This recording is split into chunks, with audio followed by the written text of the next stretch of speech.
와, 정말 믿을 수 없는 광경이에요. 한국 길거리에서 이렇게 다양한 빵을 본 건 제 인생에서 처음이에요.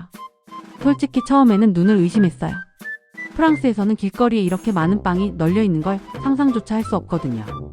처음 한국에서 빵을 접했을 때 맛이 어땠냐고요? 정말 맛있었어요. 프랑스에서는 빵이 단순히 식사의 부재료일 뿐이지만 한국에서는 빵이 단순한 부재료를 넘어 훌륭한 요리의 일부이자 별미로 자리 잡고 있어요.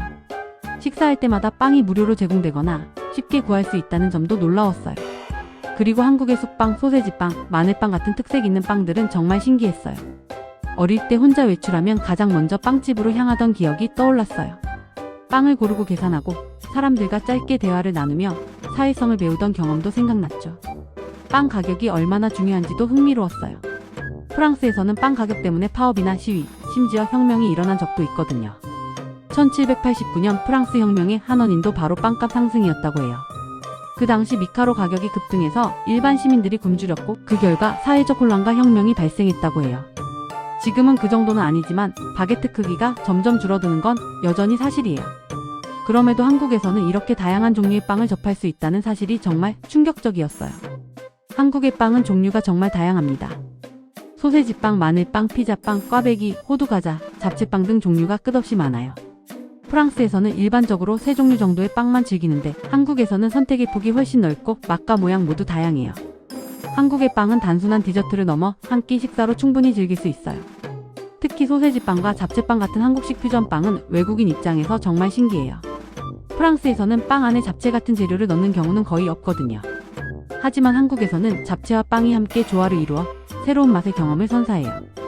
호떡과 붕어빵도 외국인에게는 굉장히 신기한 경험이었어요. 계란빵이나 찹쌀빵처럼 독특한 한국식 빵도 인기가 많아요. 한국 퓨전빵은 맛있지만 한국적인 향과 맛이 살아있는 빵이 특히 매력적이에요. 이런 다양한 한국식 빵과 디저트가 프랑스에서도 점점 인기를 얻고 있다는 소식도 들었어요. 크로플과 같은 퓨전 디저트도 외국인들 사이에서 큰 관심을 받고 있어요. 한국 빵과 디저트가 프랑스 사람들에게 인정받는 모습은 정말 놀라운 일이에요. 그리고 한국의 카페 문화도 인상적이었어요. 빵과 커피를 함께 즐길 수 있는 카페가 곳곳에 있어요. 프랑스에서는 이렇게 다양하고 편리하게 카페를 찾는 것이 쉽지 않거든요. 한국에서는 핫도그나 콘도그 같은 간단한 간식도 쉽게 맛볼 수 있어요. 한국식 카페와 빵집이 미국과 영국에도 진출하는 모습도 신기했어요. 원래 미국식 빵이나 디저트에 관심 없던 외국인들도 한국식 제품에는 열광한다고 하네요. 한국 빵의 인기 요인은 맛뿐만 아니라 서비스와 친절함도 큰 역할을 하는 것 같아요. 프랑스에서는 맛있는 빵을 먹어도 직원들의 서비스가 딱딱할 수 있어요. 하지만 한국에서는 직원들이 세심하게 배려하며 친절하게 응대해줍니다. 그리고 한국에서는 혼밥 문화가 활발하게 자리 잡았다는 점도 흥미로워요. 프랑스에서는 외식할 때 혼자 있는 사람에게 시선이 집중될 수 있어요.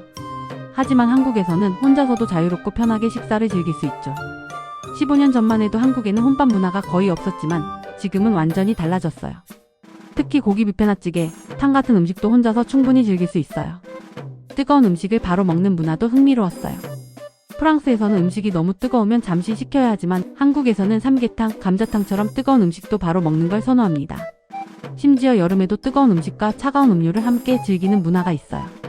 한국 사람들은 한 끼에 다양한 음식을 즐기고 후식까지 챙기며 풍성하게 식사합니다.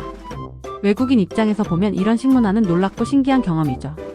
한국의 다양한 나물과 반찬도 눈길을 끌었어요. 고사리, 검은콩, 드릅 등 유럽에서는 접하기 힘든 재료들이 많아요. 미역국이나 쑥, 잡채 등 전통 음식도 외국인에게 신기한 경험이었어요. 한국에서는 나물과 반찬을 다양하게 활용하는 식문화가 강하게 자리 잡고 있어요. 식사 예절도 흥미로웠습니다.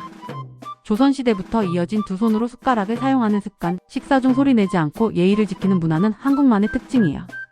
프랑스나 미국에서는 소리를 내지 않고 먹는 것이 일반적이지만 한국에서는 맛있게 먹는 소리를 내며 식사를 즐기기도 하죠. 특히 먹방이나 ASMR 영상에서 이러한 문화가 드러나요. 빵을 거꾸로 놓으면 운이 나간다는 전통적 속설도 흥미로웠어요. 한국에서는 빵 하나에도 의미와 예절이 담겨 있다는 점이 놀라웠어요. 혼밥 문화가 확산되면서도 한국 식당에서는 편하게 식사를 즐길 수 있어요. 프랑스에서는 혼밥을 하면 시선이 집중될 수 있지만 한국에서는 자유롭게 혼자 식사하는 문화가 자리 잡았죠. 한국에서 음식과 빵, 디저트를 즐기는 경험은 외국인에게 충격과 감탄을 동시에 줍니다. 한국 빵의 다양성과 창의성, 식사 문화의 풍성함은 정말 놀라워요.